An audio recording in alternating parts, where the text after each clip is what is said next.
Well, hello and welcome. Instead of being outside in my canoe, I am in my kitchen, and today I want to talk about dehydrating food.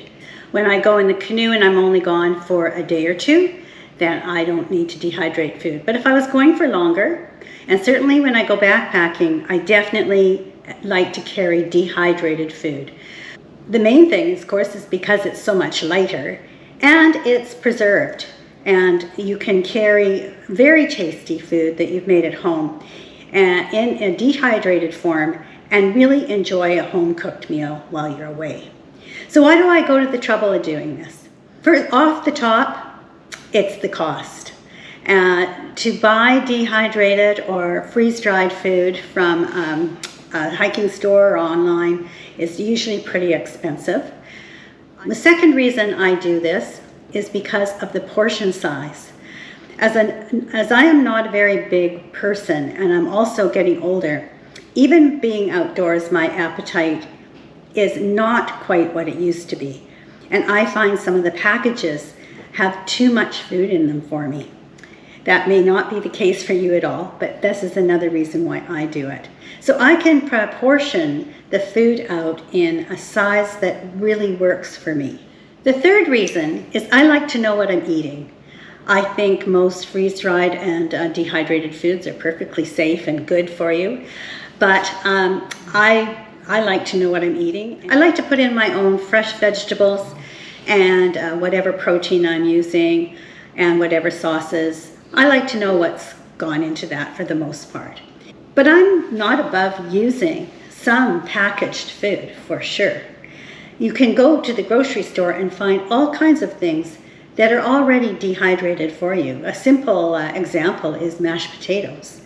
You would be taking a lot of time and effort to mash your own potatoes and dehydrate it when you can buy the flakes.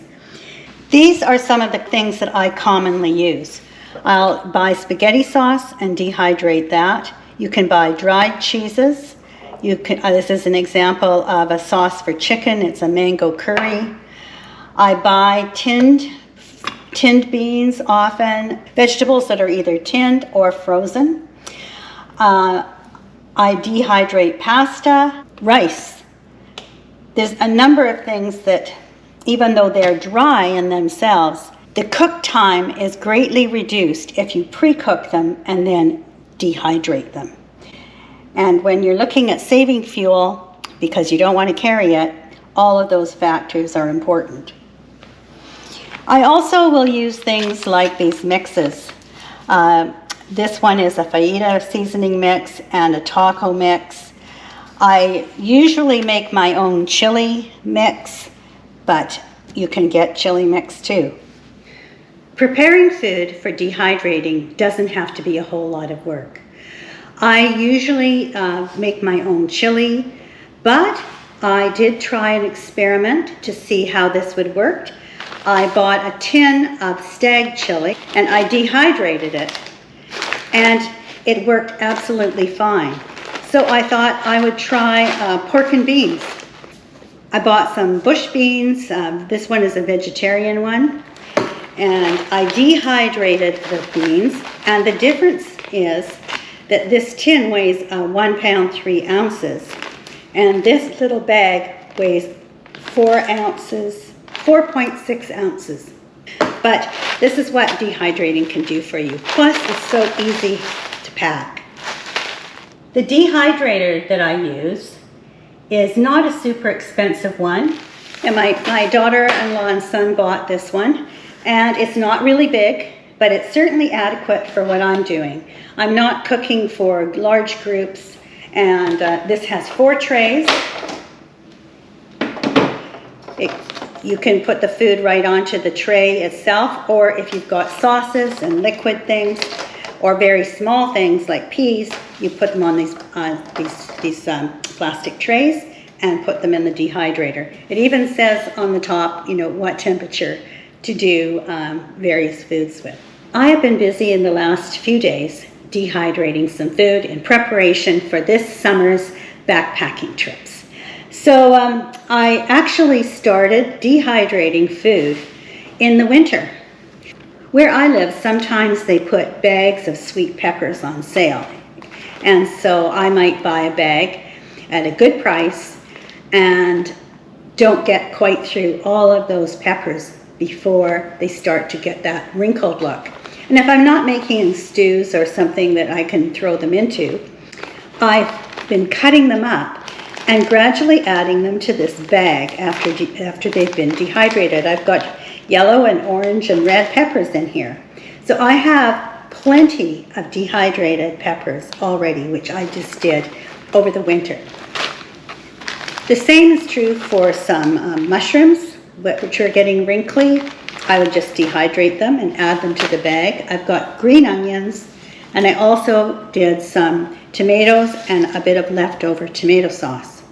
So these things can be done in advance if you happen to have a dehydrator, and it really helps save good food. So what I have been doing in the last few days is getting some other ingredients ready for the two things that I'm going to make.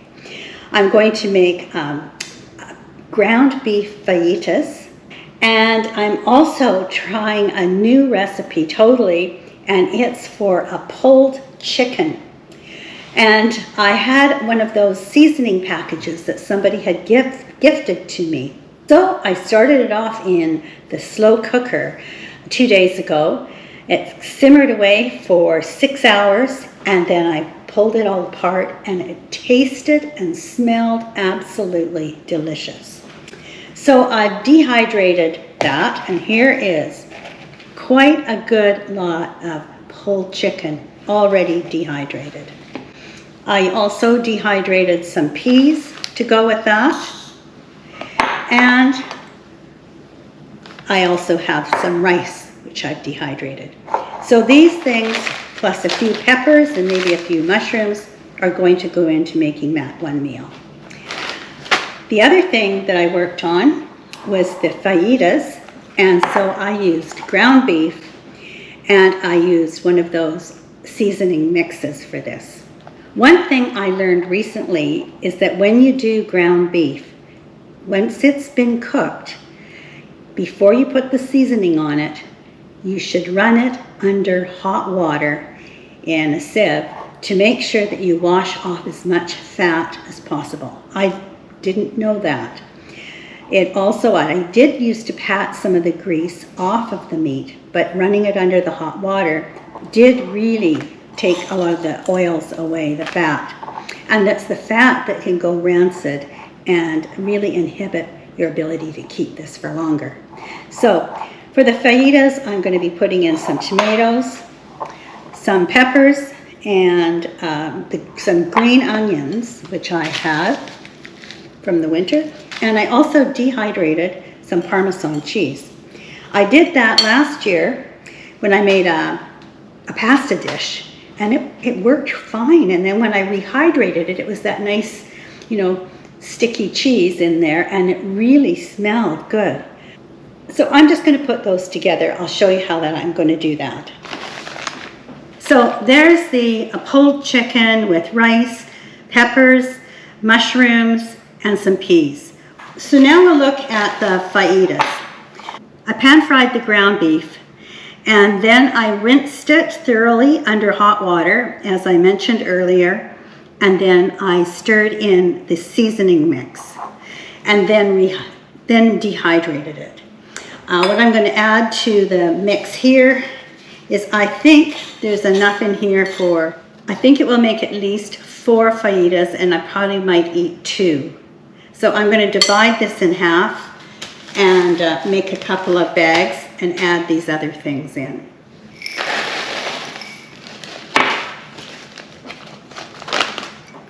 So,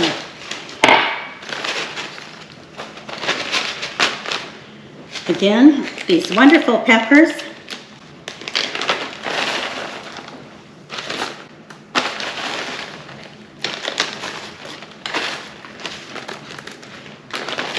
Some tomato, a bit of tomato sauce, a few mushrooms, and some green onion. And last, some Parmesan cheese. So there we got it. I've got a little bit of each of these meals in this little Ziploc bag. I'm going to pour in some water. I try to just cover the food with the water and boiling water. Stir it around. It's just covered. And now we'll do this one, the fajita mix. Stir them around. And then I'll pop them into my little cozy. And I'm going to leave them in this little cozy to rehydrate, probably for 10 minutes maybe, but I'll check them at 5, give them a little stir, and then seal them back up. That usually works.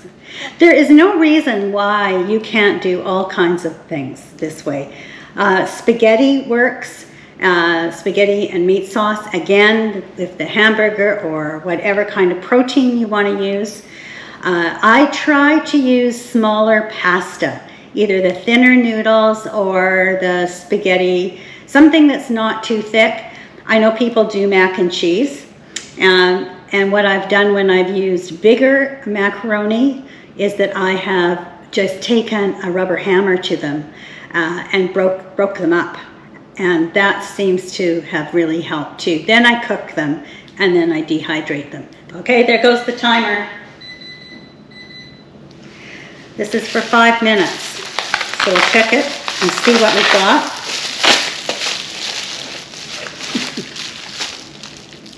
Oh, it's coming along. So rather than opening it, I'm just going to move it around in the bag a bit.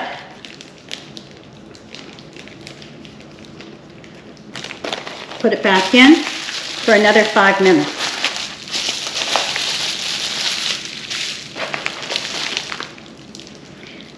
Okay, a few people asked me about recipes.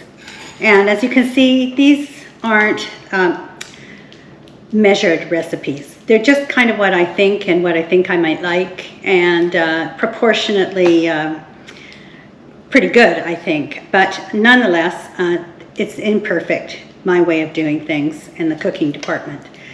But there are lots of good books out there, and there's also a lot of recipes on the internet.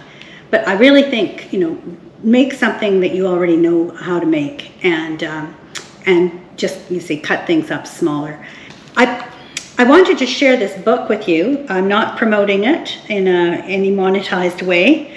And it's by a fellow by the name of Callan and a woman by the name of Margaret Howard.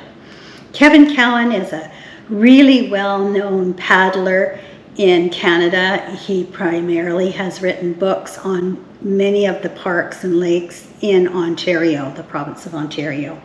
And Margaret Howard is a recipe book writer, and she also was a dietitian. There's a number of recipes in here which are great, but what I also liked about it was he talks about how to go about preparing food to go camping, and also he talks quite a bit about dehydrating food, things to watch for, and it was through this book that I learned about being sure to wash your ground beef. And I thought, I didn't know that. Well, I've never had a problem with it going off. But that brings me to another point, is that the storage of this food's important. What I do, and it's not necessary if you're going to use this all up, say over this summer, but because I have some left over from month to month, I actually put all of this in my freezer.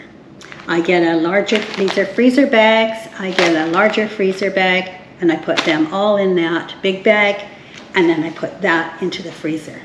And that keeps them really fresh. So let's try this one more time.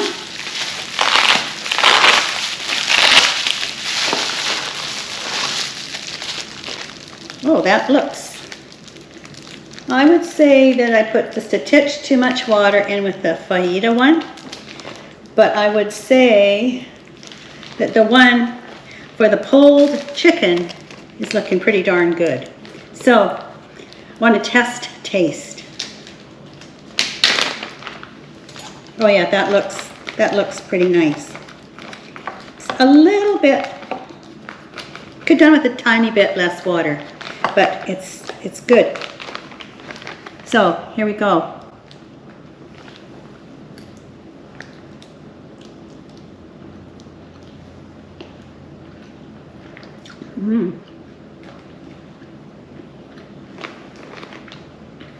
That's really tasty. I can still taste a bit of crunch in the rice. So I think when I do this, I'm going to leave it for 15 minutes. So that's kind of what you need to know. The meat's fine, the peas are fine, but the rice is not quite rehydrated. So rehydrate 15 minutes.